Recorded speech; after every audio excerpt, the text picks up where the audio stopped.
வணக்கம் நண்பர்களே, அனைவருக்கும் இனிய மாலை வணக்கம்.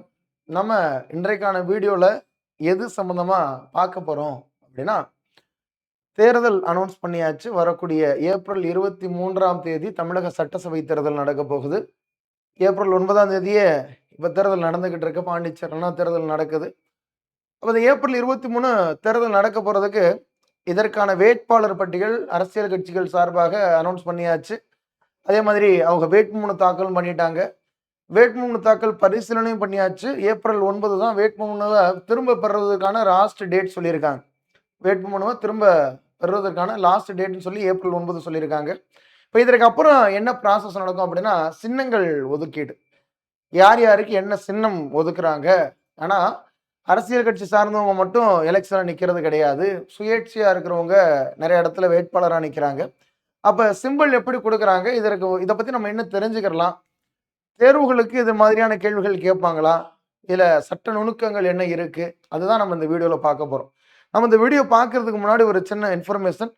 TNPSC group 4, group 2, group 2 exam ரிலேட்டடா டிஎன்யூஎஸ்ஆர்பில எஸ்ஐ எக்ஸாம், பிசி எக்ஸாம் ரிலேட்டடா, டெட் எக்ஸாம் ரிலேட்டடா நீங்க படிக்கணும்னு நினைக்கிறீங்க, இல்ல உங்களுக்கு தெரிந்த நண்பர்கள் யாரோ ஒருத்தவங்க படிக்கணும்னு நினைக்கிறாங்க, இல்ல உங்களுடைய ரிலேட்டிவ்ஸ் யாரோ படிக்க நினைக்கிறாங்க அப்படின்னா, வெரண்டரேஸ்ல எவ்ரி மண்டே நியூ பேட்ச் உங்களுக்கு ஸ்டார்ட் பண்ணுவாங்க. இந்த நியூ பேட்ச்ல நீங்க ஜாயின் பண்ணணும். அதுல ஆஃப்லைன்ல நீங்க ஜாயின் பண்ணணும்னா 7305092214 இந்த நம்பருக்கு நீங்க கான்டாக்ட் பண்ணி ஜாயின் பண்ணிக்கலாம்.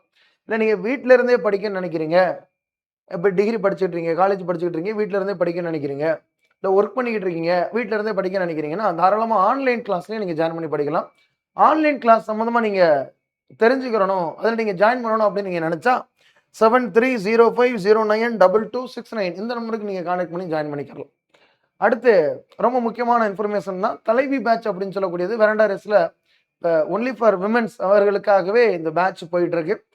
இதுல நீங்க ஜாயின் பண்ணணும், இந்த தலைவி பேட்ச்ல நீங்க ஜாயின் பண்ணணும் அப்படின்னா, டெஸ்கிரிப்ஷன்ல உங்களுக்கு லிங்க் ப்ரொவைட் பண்ணியிருப்பாங்க. அந்த லிங்கை கிளிக் பண்ணீங்கன்னா சில டீடைல்ஸ் அதுல கொடுத்துருப்பாங்க. அதுல என்னென்ன டீடைல்ஸ் கேட்டிருக்காங்களோ அதை கரெக்டா ஃபில் பண்ணுங்க. எங்க டீம் உங்களை கான்டாக்ட் பண்ணுவாங்க. கான்டாக்ட் பண்ணும்பொழுது உங்களுக்கு இந்த தலைவி பேட்ச் சம்பந்தமா இருக்கக்கூடிய சந்தேகம் எல்லாத்தையும் நீங்க கேட்டு தெரிஞ்சுக்கலாம். ஓகேவா? உங்களுடைய தெரிஞ்ச நண்பர்களுக்கும் ஷேர் பண்ணுங்க. நம்ம இன்றைக்கான கண்டென்ட்டுக்குள்ள போயிடலாம். Allotment of election symbols for legislative assembly election. சரியா? சட்டமன்ற தேர்தலுக்கான தேர்தல் சின்னங்கள் ஒதுக்கீடு கண்டிப்பா தெரிஞ்சுக்கிறோம் எல்லாருமே. கண்டிப்பா எல்லாருமே தெரிஞ்சுக்கிறணும். இதுல எந்த அடிப்படையில எலெக்ஷன் கமிஷனுக்கு தான் அந்த அதிகாரம் இருக்கும். இப்ப நீங்க பொதுவாவே நம்ம அரசியலமைப்பு எடுத்துக்கிட்டோம்னா, கான்ஸ்டிடியூஷன் எடுத்துக்கிட்டோம்னா, பொதுவாவே அரசியலமைப்பு எடுத்துக்கிட்டோம்னா, பார்ட் 15ல எலெக்ஷன் கமிஷன் பத்தி சொல்லியிருப்பாங்க. எலெக்ஷன் கமிஷன் ஆஃப் இந்தியா பத்தி சொல்லியிருப்பாங்க. இதுல ஆர்டிகல் பொறுத்தளவுல 324ல இருந்து 329 வரைக்கும் சொல்லியிருப்பாங்க. எல்லாருக்கும் தெரியும். இதுல ஆர்டிகல் 324 இதுல ஆர்டிகல் 324 அப்படின்னு சொல்லி பார்த்தா, establishment of election commission and function உடைய செயல்பாடுகள் பத்தியும் சொல்லியிருப்பாங்க. Functions of election commission of India, இந்திய தேர்தல் ஆணையத்துடைய செயல்பாடுகள் அது சொல்லியிருப்பாங்க. சரியா? இப்ப இந்திய தேர்தல் ஆணையத்தால் மட்டும்தான் சின்னங்கள் ஒதுக்கீடு செய்ய முடியும். உச்சநீதிமன்றமோ இல்ல வேற மாநில தேர்தல் ஆணையமோ, நான் சொல்றது எம்எல்ஏ எலெக்ஷனுக்கு, நீங்க உள்ளாட்சி தேர்தல் நடத்துறது மாநில தேர்தல் ஆணையம் 243K அதுல சொல்லியிருப்பாங்க. உள்ளாட்சி தேர்தல் இப்ப ஸ்டேட் எலெக்ஷன் கமிஷன் 243K அதுல சொல்லியிருப்பாங்க. எம்எல்ஏ எலெக்ஷனா இருக்கட்டும், இப்ப நம்ம இந்திய தேர்தல் ஆணையம் எடுத்துக்கிட்டா அவங்க என்னென்ன எலெக்ஷன் நடத்துறாங்க? குடியரசுத் தலைவர் தேர்தல் அவங்க தான் நடத்துறாங்க. குடியரசு துணைத் தலைவர் தேர்தல் அவங்க தான் நடத்துறாங்க. மக்களவை தேர்தல், மக்களவை லோக்சபா எலெக்ஷன் அவங்க தான் நடத்துறாங்க. ராஜ்யசபா எலெக்ஷன் அவங்க தான் நடத்துறாங்க. எம்எல்ஏ எலெக்ஷன் அவங்க தான் நடத்துவாங்க. எம்எல்சி இப்ப தற்பொழுது 6 மாநிலங்கள்ல இருக்கக்கூடிய இந்த எம்எல்சி ஸ்டேட் லெஜிஸ்லேட்டிவ் கவுன்சில் சொல்றோம்ல, மாநில சட்டமன்ற மேலவை, அதற்கான தேர்தலும் இந்திய தேர்தல் ஆணையம் தான் நடத்துவாங்க. அப்ப இந்த எம்எல்ஏ எலெக்ஷன் கண்டக்ட் பண்றதுல ரெப்ரசன்டேஷன் ஆஃப் பீப்புள் ஆக்ட், மக்கள் பிரதிநிதித்துவ சட்டம் 1951 அடிப்படையில செக்ஷன் 29 இதெல்லாம் கட்சிகள் பதிவு சார்ந்ததா இருக்கும். பொலிட்டிக்கல் பார்ட்டி, அரசியல் கட்சிகள் பதிவு செய்யறது சம்பந்தமா இருக்கும். இந்த எலெக்ஷன் கமிஷன்லயே election symbols reservation and allotment order 1968 சொல்லுவாங்க. 1968ல ஒரு ஆர்டர் வரும். சின்னங்கள் ஒதுக்கீடு சரிங்களா? தேர்தலுக்கான சின்னங்கள் ஒதுக்கீடு, தேர்தல் சின்னங்கள் ஒதுக்கீடு மற்றும் இடஒதுக்கீடு ஆணை 1968 அடிப்படையில் தான் தேர்தல் ஆணையம், இந்திய தேர்தல் ஆணையம் தான் அரசியல் கட்சியினருக்கு சின்னங்கள் வழங்குறது, சுயேட்சை வேட்பாளர் நிற்கிறாங்கன்னா அவர்களுக்கு சின்னங்கள் வழங்குறது எல்லாமே எல்லாம் சொல்லியிருப்பாங்க. இதை மறந்துடாதீங்க. 1968ல The Election Commission of India has the sole power to specify, reserve and allot symbols. சின்னங்களை குறிப்பிடுவதற்கும் ஒதுக்குவதற்கும் இந்திய தேர்தல் ஆணையத்திற்கு மட்டுமே அதிகாரம் உள்ளது. அவங்களுக்கு மட்டும்தான் அதிகாரம் இருக்கு. டெம்பரரி ஜட்ஜ்மெண்ட் வேணும்னா யாரு கொடுக்கலாம்? சுப்ரீம் கோர்ட் கொடுக்கலாம். டெம்பரரி தற்காலிக ஒரு தீர்ப்பாக உச்சநீதிமன்றம் கொடுக்கலாம். இப்ப ஏ அப்படின்னு சொல்லி ஒருத்தர் இருக்காரு, பி அப்படின்னு சொல்லி ஒருத்தர் இருக்கிறார். இந்த 2 பர்சன்ஸ் இருக்காங்கன்னா இந்த 2 பர்சன்ஸ்க்கு இடையில ஒரு 2 பேர் ஒரே கட்சியை சார்ந்தவங்களா இருக்காங்க. 2 பேர் ஒரே கட்சியை சார்ந்தவங்களா இருக்காங்க. ஆனா 2 பேருக்கு இடையில மோதல் வந்துருது. இவர் தனியா கட்சி எனக்கு தான் சொந்தம் சொல்றாரு, இவர் தனியா கட்சி எனக்கு தான் சொந்தம் சொல்றாரு.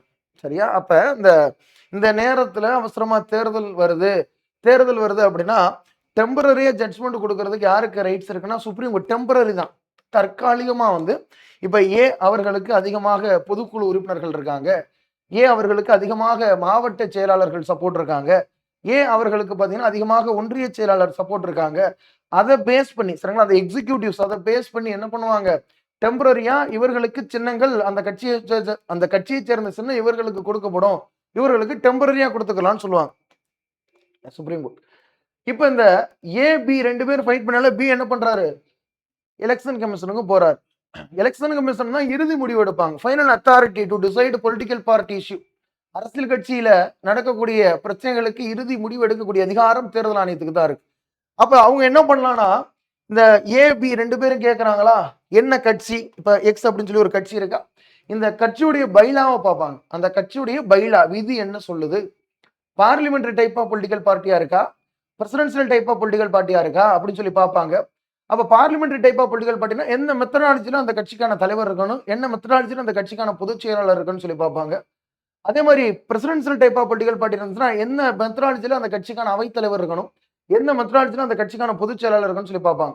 அப்ப எந்த அடிப்படையில இருக்கிறவங்களுக்கு சின்னங்கள் கொடுக்கலாம், யாருக்கு அந்த பவர் இருக்கு, கட்சிக்கு அதிகாரப்பூர்வமாக கையெழுத்திடக்கூடிய அதிகாரம் யாருக்கு இருக்கு அப்படின்னு சொல்லி டிசைட் பண்றது அந்த கட்சிக்கான பைலா வச்சுதான். அவர்களுக்குன்னு தனி பைலா வச்சிருக்க மாட்டாங்க. டெம்பரரி ஜட்ஜ்மெண்ட்டுக்கு தான் நிறைய கேஸ்னா பார்ப்பாங்க. குறிப்பா அந்த சாதிக்கலி கேஸ்னா பார்ப்பாங்க. ஓகே, அந்த ஏபி அப்ப இந்த நேரத்துல எலெக்ஷன் கமிஷன் என்ன சொல்லலாம், இல்ல பைலா படி பி அவருக்கு தான் ரைட்ஸ் இருக்கு அப்படின்னு கூட சொல்லலாம்.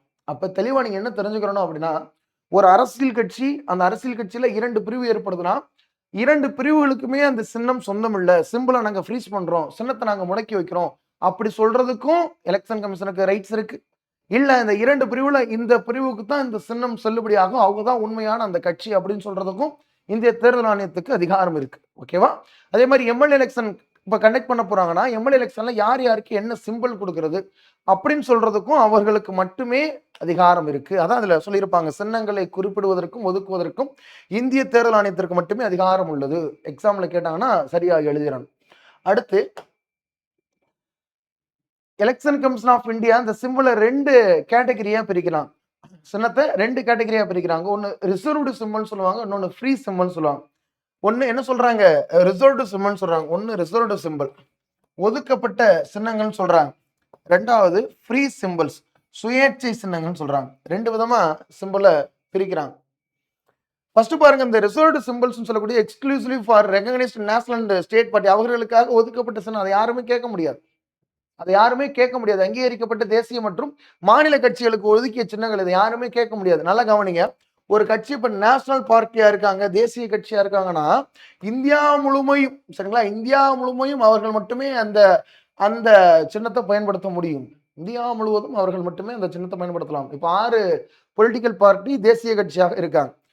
இப்போ ஒரு ஸ்டேட் பார்ட்டி இருக்காங்க அப்படின்னா அந்த மாநிலம், தமிழ்நாட்டில் இருக்கக்கூடிய ஸ்டேட் பார்ட்டி இருக்காங்கன்னா அந்த மாநிலத்துல அவர்கள் மட்டுமே அந்த சின்னத்தை பயன்படுத்தலாம். இப்ப குறிப்பா எடுத்துக்கிட்டோம்னா அதிமுகவுக்கு ரெட்டலை சிம்பிள் இருக்கு, அதிமுகவுக்கு இரட்டை இலை சிம்பிள் இருக்கு. இந்த இரட்டை இலை சிம்பிள் கேரளாலையும் இருக்கு. கேரளால ஒரு அரசியல் கட்சிக்கு இருக்கு. கேரளால காங்கிரஸ் எம் பார்ட்டின்னு சொல்லக்கூடிய ஒரு அரசியல் கட்சிக்கு இருக்கு. இப்ப அது மாநில எங்க, அது கேரளால. இப்போ ஒருவேளை அதிமுக நாளைக்கு தேசிய கட்சியா மாறிட்டாங்கன்னா இந்த தேசிய கட்சியா மாறினதுக்கு அப்புறம் அவர்களுக்கான இரட்டை இலை சிம்பளை வேற எந்த மாநிலத்திலும் யாரும் பயன்படுத்த முடியாது. அப்ப மாநில கட்சியா இருக்காங்கன்னா அந்த மாநிலத்தில் பயன்படுத்தக்கூடிய சிம்பளை வேற ஒரு மாநிலத்துல வேற கட்சி பயன்படுத்தலாம். ஓகேவா? ஞாபகம் வச்சுக்கிறோங்க. அப்ப தமிழ்நாட்டுல இப்ப எலெக்ஷன் நடக்க போதா, தமிழ்நாட்டுல மாநில கட்சிகளுக்கான சின்னத்தை என்ன பண்ணிடுவாங்க, ரிசர்வ் பண்ணி வச்சிருவாங்க. இந்த மாநிலத்துல இவர்களுக்கு இந்த சின்னம். இந்த மாநிலத்துல தேசிய கட்சி பிஜேபி இருக்காங்களா, தாமரை சிம்பல். இந்த மாநிலத்துல காங்கிரஸ் நிக்கிறாங்களா, கை சின்னம். இந்த மாநிலத்துல திமுக நிக்கிறாங்களா, உதயசூரியன் சின்னம். இந்த மாநிலத்துல அதிமுக நிக்கிறாங்களா, அவர்களுக்கு வந்து இரட்டை இலை சிம்பல் அப்படின்னு சொல்லி ஒதுக்கி வச்சிருவாங்க. அதை வேற யாருமே கேட்க முடியாது. சரிங்களா? அந்த கட்சி சில தொகுதிகள்ல நிக்காம இருந்தாலும் கேட்க முடியாது. அந்த கட்சி இப்போ வந்து எக்ஸாம்பிள் திமுக ஒரு 160 தொகுதியில நிக்கிறாங்க. மீதி இருக்கக்கூடிய எல்லா தொகுதியிலையும் கூட்டணிக்கு கூட்டுறாங்கப்பா. அப்ப திமுக நிக்க மாட்டாங்க மீதி இருக்கக்கூடிய தொகுதியில. அப்ப மீதி இருக்கக்கூடிய தொகுதியில போய் டிஎம்கே சிம்பல் கேட்க முடியாது யாரும். உதயசூரியன் கேட்க முடியாது. அவர்களுக்காகவே உரித்தான சின்னம். 50 இடத்துல நின்னாலும் சரி, 40 இடத்துல நின்னாலும் சரி, அவர்களுக்கான மட்டுமே இருக்கக்கூடிய சின்னம் தான் அந்த ரிசர்வ்டு சிம்பல்னு சொல்லுவாங்க. இப்ப அடுத்து ஃப்ரீ சிம்பல், சுயேட்சை சின்னம். இப்ப எலெக்ஷன்ல நிறைய இடத்துல 25 பேர், 30 பேர், 35 பேர்னு போட்டி போடுறாங்க. இப்ப அங்கீகரிக்கப்பட்ட அரசியல் கட்சி சார்பாகவும் வேட்பாளர்கள் நிக்கிறாங்க, சுயேட்சையாகவும் வேட்பாளர்கள் நிக்கிறாங்க. இது சம்பந்தமா நம்ம நிறைய பார்த்திருப்போம். இப்ப அங்கீகரிக்கப்பட்ட அரசியல் கட்சி சார்பாக ஒரு பகுதியை சார்ந்தவர் ஏதோ ஒரு இடத்துல போய் எலெக்ஷன்ல நிக்கிறாங்கன்னா, எந்த தொகுதியில நிக்கிறாங்களோ அந்த தொகுதியை சார்ந்த ஒரு நபர் முன்மொழிந்தால் போதும். ஒரு நபர் முன்மொழிந்தால் போதும். இதே சுயேட்சை வேட்பாளர் போய் ஒரு தொகுதியில நிக்கிறாங்கன்னா, அந்த தொகுதியை சார்ந்த 10 பேர் முன்மொழியணும். அந்த தொகுதியை சார்ந்த எத்தனை பேர்? 10 பேர் முன்மொழியணும். இந்த அபிடவிட் ஃபார்ம் இதெல்லாம் பார்த்திருப்பீங்க. நாமினேஷன் ஃபைல்ல அவங்கலாம் முன்மொழிஞ்சிருக்கணும். அந்த தொகுதியை சார்ந்தவங்களா இருக்கணும். இப்ப இந்த சுயேட்சையா இருக்கக்கூடியவங்க, சுயேட்சை வேட்பாளர்கள் மற்றும் பதிவு செய்யப்பட்ட அங்கீகரிக்கப்படாத கட்சிகளுக்கு கிடைக்கக்கூடியதான் ஃப்ரீ சிம்பல்ஸ் சொல்லுவாங்க. அப்ப இது வந்து 234 தொகுதியில பயன்படுத்தினாலும் பயன்படுத்தலாம். ஒருவேளை இப்ப 200 தொகுதிகளுக்கு நீங்க வாங்குறதுனாலும் வாங்கிக்கிறலாம். சார் நாங்க 200 தொகுதி நிக்கிறோம். 5% அந்த தொகுதியில நீங்க கட்டாயம் நின்னே ஆகணும். பொது சின்னம் அப்படின்னு சொல்லி ஒருத்தவங்க வாங்குறாங்கன்னா, 5% தொகுதியில நின்னே ஆகணும். மொத்தம் இருக்கக்கூடிய சட்டப்பேரவை தொகுதிகள்ல 5% தொகுதிகள்ல கட்டாயம் போட்டியிட்டா மட்டும் தான் பொது சின்னம் அப்படின்னு சொல்லக்கூடியது கொடுப்பாங்க. மீதி இருக்கக்கூடிய இடத்துல சுயேட்சை வேட்பாளர்கள் அந்த பொது சின்னத்தையும் கேட்டுக்கலாம். ஓகே, இப்ப சுயேட்சை வேட்பாளர்கள் அப்ப 2 விதமா சின்னங்கள் பிரிக்கிறாங்க. 2 விதமா சின்னங்கள் பிரிக்கிறாங்க. இப்ப இந்த சிம்பிள் அலாட்மெண்ட் பண்றாங்க பாருங்க. ரெகக்னைஸ்ட் பார்ட்டி அங்கீகரிக்கப்பட்ட கட்சிகளுக்கான ஒதுக்கீடு. Candidates get the same reserved symbol in every constituency across India. பாருங்க, வேட்பாளர்களுக்கு இந்தியா முழுவதும் உள்ள அனைத்து தொகுதிகளிலும் ஒரே சின்னம் தான். எம்பி எலெக்ஷன் நடக்குதுன்னா ஒரே சின்னம் தான் கொடுப்பாங்க. ஓகேவா? அடுத்து state parties. Candidates get the reserved simple within the state. கொடுத்துருக்காங்க பாருங்க. மாநில கட்சியா இருந்தாங்கன்னா ஒரு கட்சி எந்த மாநிலத்தில் அங்கீகரிக்கப்பட்டு, எந்த மாநிலம்னா ஒரு கட்சி உருவாக்குறாங்கன்னா அந்த கட்சியுடைய ஹெட் குவார்டர்ஸ் எங்கன்னு முதற்கொண்டு அவங்க ஃபைல்ல சொல்லணும். அந்த செக்ஷன் 29A படி ரெஜிஸ்டர் பண்றாங்க. பொலிட்டிகல் பார்ட்டி ரெஜிஸ்டர் பண்றாங்கன்னா, என் கட்சியுடைய தலைமையகம் எங்க இருக்கு? தேனாம்பேட்டையில இருக்கா, ராயப்பேட்டையில இருக்கா, கோயம்பேட்டில் இருக்கா, பனையூர்ல இருக்கா அப்படின்னு சொல்லி அந்த கட்சியுடைய தலைமையகம் எங்க இருக்குன்னு சொல்லணும். அப்ப அந்த கட்சியுடைய தலைமையகம் எந்த மாநிலத்துல இருக்கு அப்படின்னு சொல்லி பார்ப்பாங்க. அந்த கட்சி எந்த மாநிலத்துல ஸ்டேட் பார்ட்டியா வந்திருக்காங்க. இப்ப இங்க ஆரம்பிச்ச கட்சி கேரளால கூட ஸ்டேட் பார்ட்டியா வரலாம். கேரளால இருக்கக்கூடிய தலைமையகத்தில் இருக்கக்கூடிய கட்சி தமிழ்நாட்டில் கூட ஸ்டேட் பார்ட்டியா வரலாம். அப்ப எங்க ஸ்டேட் பார்ட்டியா வந்திருக்காங்களோ அந்த மாநிலத்தில் மட்டும்தான் அந்த சிம்பிள் அவர்களுக்கு கொடுப்பாங்க. வேற மாநிலத்தில் அதே சிம்பிள் வேற ஆளுகளுக்கு கொடுக்கலாம். பாருங்க, ஒரு கட்சி எந்த மாநிலத்தில் அங்கீகரிக்கப்பட்டுள்ளதோ அந்த மாநிலத்தில் மட்டும் அதன் ஒதுக்கப்பட்ட சின்னங்கள் வழங்கப்படும். அதற்காக ஒதுக்கப்பட்ட சின்னம் அந்த மாநிலத்தில் மட்டும் சொல்லியாச்சு. நான் அதுக்காக தான் ஒரு எக்ஸாம்பிள் சொன்னேன். தமிழ்நாட்டில் ஏடிஎம்கேக்கு ரெட்டலை இருக்கு. இதே கேரளாலேயே ஒரு அரசியல் கட்சிக்கு ரெட்டலை இருக்கு. ஓகே, காங்கிரஸ் எம் பார்ட்டின்னு சொல்லுவாங்க. ஓகே, இப்போ இந்த அலாட்மெண்ட் பண்ணி குடிக்கிறாங்கல்ல சுயேட்சை வேட்பாளர்கள். இப்போ உங்களுக்கு தெரிஞ்சிருக்கும். இப்போ ஃபர்ஸ்ட் ஒருத்தர் டிஎம்கே வேட்பாளர் நிற்கிறாரு, அவருக்கு உதயசூரியன் சிம்பல் கொடுத்துருப்பாங்க. ஏடிஎம்கே வேட்பாளர் நிற்கிறாரு, அவருக்கு ரெட்டலை சிம்பல் கொடுத்துருப்பாங்க. அதுக்கடுத்து கீழே வந்து எல்லாருமே என்ன பண்ணுவாங்க, சுயேட்சை வேட்பாளர்லாம் நிறைய பேர் நிற்பாங்க. ஒரே பேரில் 4-5 பேர் நிப்பாட்டுறது, இல்லை வேற வேற அந்த இடத்துல ஓட்டை பிரிக்கிறதுக்காக நிறைய பேர் நிப்பாட்டுறது. இந்த மாதிரிலாம் சுயேட்சை வேட்பாளர் நிறைய பேர் நிற்பாங்க. வின் பண்ணணும் அப்படின்னு சொல்லி நிறைய பேர் நிற்க மாட்டாங்க. இப்போ இந்த பாருங்க, கேண்டிடேட் எப்போது வேட்புமனு தாக்கல் பண்றாங்களோ, நல்லா கவனமா கவனிக்கணும். எப்போது வேட்புமனு தாக்கல் பண்றாங்களோ அப்போது சுயேட்சை சின்னங்கள் ஒரு பட்டியல் கொடுப்பாங்க. சுயேட்சை சின்னங்கள் சொல்லக்கூடிய ஒரு பட்டியல் கொடுப்பாங்க. அந்த பட்டியல்ல ப்ரிஃபரன்ஸ் 1, ப்ரிஃபரன்ஸ் 2, ப்ரிஃபரன்ஸ் 3 3 ப்ரிஃபரன்ஸ் கொடுக்கணும். சரியா? வேட்புமனு தாக்கலின் போது சுயேட்சை சின்னங்கள் பாருங்க, சுயேட்சை சின்னங்கள் பட்டியலிருந்து 3 சின்னங்களை தேர்ந்தெடுக்க வேண்டும். நீங்க கட்சி ஆரம்பிக்கிறீங்க, பொது சின்னம் வேணும்னா அது 7 இருக்கும். இது நீங்க வேட்புமனு தாக்கலுக்கு சுயேட்சை சிம்பல் 3 இருக்கும். சுயேட்சை சிம்பல் 3 இருக்கும். உள்ளாட்சி தேர்தலுக்கு இது மாதிரி இருக்காது. உள்ளாட்சி தேர்தலுக்கு வேற மாதிரி. அதை நான் தனியா இன்னொரு வீடியோல சொல்றேன். உள்ளாட்சி தேர்தலுக்கு வேற மாதிரி இருக்கும். 3 சின்னங்களை தேர்ந்தெடுக்கணும். இப்போ நீங்க ஃபர்ஸ்ட் ப்ரிஃபரன்ஸ் ஒன்று கொடுத்துட்டீங்க. ஃபர்ஸ்ட் ப்ரிஃபரன்ஸ் எக்ஸாம்பிள் ஆப்பிள், எக்ஸாம்பிளுக்கு சொல்றேன்பா. Second preference orange, third preference mango. 3 preference கொடுத்தாச்சு. எனக்கு ஃபர்ஸ்ட் எனக்கு ஆப்பிள் சின்னம் வேணும். இல்லாட்டினா எனக்கு ஆரஞ்சு சின்னம் வேணும், இல்லாட்டினா மேங்க 3மே கொடுக்கணும், 3 கொடுக்கணும். சரியா? இப்ப இதுல எப்படி குடுக்குறாங்க, எப்படி சின்னம் ஒதுக்குறாங்க இப்படின்னா, யாருமே அங்க இருக்கக்கூடிய சுயேட்சை வேட்பாளர்கள், இப்ப ஏடிஎம்கே, டிஎம்கே விட்டுருங்க, ஏடிஎம்கே விட்டுருங்க. மீதி ஒரு 10 பேர் சுயேட்சை வேட்பாளர் நிக்கிறாங்க.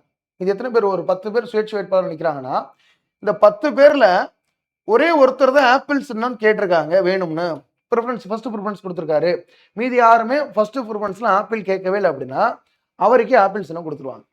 அவருக்கே ஆப்பிள் சின்னம் குடுத்துருவாங்க. இது ஃபர்ஸ்ட் ஒரு பாயிண்ட். இப்ப ஒருவேளை அந்த 10 பேர்ல 4 பேர் ஆப்பிள் கேட்கறாங்க. எனக்கு தான்ப்பா ஆப்பிள் வேணும், எனக்கு தான் ஆப்பிள் வேணும் அப்படின்னு சொல்லி 4 பேர் கேட்கறாங்க அப்படின்னா, இந்த 4 பேர் பேரையும் சரிங்களா, அந்த ரிட்டர்னிங் ஆபீசர் இருக்காருல்ல, அவர் சீட்டு குலுக்கி போடுவார். யார் சீட் எடுக்கிறாங்களோ அவர்களுக்கு தான் ஆப்பிள் சின்னம் வேணும். அப்ப அதுல ஒரு ஆள் முடிஞ்சிருமா, ஒரு ஆளுக்கு ஆப்பிள் கிடைச்சிருமா? மீதி 9 பேருக்கு என்னென்ன கேட்டிருக்காங்களோ அதன் அடிப்படையில சின்னங்கள் ஒதுக்குவாங்க. ஒருவேளை நல்லா கவனிங்க. இப்ப 4 பேர் ஆப்பிள் கேட்கறாங்கல்ல, மீதி எத்தனை பேர் இருக்காங்க? 3 பேர் இருக்காங்க. மீதி 3 பேருக்கும் செகண்ட் ப்ரிஃபரன்ஸ் என்னன்னு சொல்லி பார்ப்பாங்க. கவனிங்க. 4 பேர்ல சீட்டு குலுக்கி போட்டாச்சு, ஒரு ஆளுக்கு ஆப்பிள் கிடைச்சிருச்சு. மீதி 3 பேர் இருக்காங்க. 3 பேர் செகண்ட் ப்ரிஃபரன்ஸ். 3 பேர்ல 2 பேர் பாத்தீங்கன்னா செகண்ட் ப்ரிஃபரன்ஸ் என்ன கொடுத்திருக்காங்க? ஆரஞ்சு தான் கொடுத்திருக்காங்க. 3 பேர்ல 2 பேர் எனக்கு ஆரஞ்சு சிம்பிள் தான் வேணும் அப்படின்னு சொல்லி கொடுத்திருக்காங்க. அப்ப அந்த 2 பேருக்கு சீட்டு குலுக்கி போடுவாங்க. அந்த 2 பேருக்கு சீட்டு குலுக்கி போடையில யாருக்கு ஆரஞ்சு விழுவுதோ அவர்களுக்கு அந்த சிம்பிள் கொடுத்துருவாங்க. அப்ப சுயேட்சை வேட்பாளர்கள் 3 இது பிரிஃபரன்ஸ் கொடுக்கணும். அதுல ஒரே மாதிரி பிரிஃபரன்ஸ் கொடுத்திருந்தாங்கன்னா எல்லாரையும் பேர் எழுதி குலுக்கல் போட்டு தான் எடுப்பாங்க. ஃபர்ஸ்ட் பாருங்க, first come and first served அப்படின்னு சொல்லியிருக்காங்க பாருங்க. If only one candidate ask for a specific free simple, it is allotted to them. ஒரு குறிப்பிட்ட சின்னத்தை ஒருவர் மட்டுமே கேட்டால் அது அவருக்கே ஒதுக்கப்படும். ஒருத்தர் மட்டும் தான் கேட்டிருக்காரு, வேற யாருமே கேட்கல அப்படின்னா அது அவருக்கே கொடுத்துருவாங்க. Conflict resolution. ஒருவேளை நிறைய பேர் ஒரே சின்னத்தை கேட்கறாங்க, அதான் சின்னம் ஒதுக்கீட்டுல போட்டி வந்துச்சுன்னா என்ன முறையில எடுப்பாங்க? குலுக்கல் முறையில எடுப்பாங்க. சரிங்களா? ஒன்றுக்கு மேற்பட்ட வேட்பாளர்கள் ஒரே சின்னத்தை முதல் விருப்பமாக தேர்ந்தெடுக்கும் பொழுது, அப்படி ஒரு சுச்சுவேஷன் வந்துருச்சுன்னா, அங்க இருக்கக்கூடிய ரிட்டர்னிங் ஆபீசர், அந்த தேர்தல் நடத்தும் அலுவலர் இருக்கார்கள், அந்த தொகுதிக்கான தேர்தல் நடத்தும் அலுவலர் வெளிப்படையான குலுக்கல் முறை திரும்பியில எல்லாரும் பேர் எழுதி குலுக்கல் போட்டு எடுப்பார். குலுக்களில் யாரு வெற்றி பெறாங்களோ அவர்களுக்கு தான் சின்னம் கிடைக்கும். சரி, மீதி இருக்கிறவங்களுக்கு என்ன பார்ப்பாங்க? அடுத்தடுத்த செகண்ட் ப்ரிஃபரன்ஸ் என்னன்னு சொல்லி பார்ப்பாங்க. மீதி இருக்கிறவங்களுக்கு என்ன பார்ப்பாங்க? செகண்ட் ப்ரிஃபரன்ஸ் என்னன்னு சொல்லி பார்ப்பாங்க. அடுத்து இப்ப குழுக்களில் வெற்றி பெறுபவர்களுக்கு சின்னம் கிடைக்கும், மற்றவர்களுக்கு அவர்களின் அடுத்தடுத்த விருப்பத்தை பரிசீலிக்கப்படும் சொல்லியாச்சு. அவர்களுக்கு அடுத்தடுத்த விருப்பம் தான் பரிசீலிக்கப்படும். அடுத்து இதுல முக்கியமான ஃபைனல் அத்தாரிட்டி, தொகுதியில ஒரு தொகுதிக்கும் சின்னங்களை ஒதுக்குறதுக்கு இறுதி அதிகாரம் படைத்தது யாருன்னா தேர்தல் நடத்தும் அலுவலர். நீங்க யார்கிட்ட போய் கேஸ் போட முடியாது. தேர்தல் நடத்தும் அலுவலர்கிட்ட தான் அந்த தொகுதி அளவில் சின்னங்களை ஒதுக்குறது. சரிங்களா? இவர் தான் ஃபர்ஸ்ட் ப்ரிஃபரன்ஸ் கேட்டிருக்காரு. 2 பேர் கேட்டிருக்கலாம், இருந்தாலும் நீங்க தவறா கேட்டிருக்கீங்க, உங்களுக்கு கிடையாது. நீங்க தவறா ஃபார்ம் ஃபில் பண்ணிருக்கீங்க, உங்களுக்கு கிடையாது. அப்படி அந்த ஃபுல் கண்ட்ரோல் யார்கிட்ட இருக்கும்? ஃபுல் அத்தாரிட்டி யார்கிட்ட இருக்கும்? ஃபைனல் அத்தாரிட்டி யார்கிட்ட இருக்கும் அப்படின்னா தேர்தல் நடத்தும் அலுவலர்கிட்ட தான் இருக்கும். ஓகே. இப்ப அந்த டைம் அலாட்மெண்ட் இருக்குல்ல, டைம் லைன். இப்ப வேட்புமனு தாக்கல் பண்றாங்க.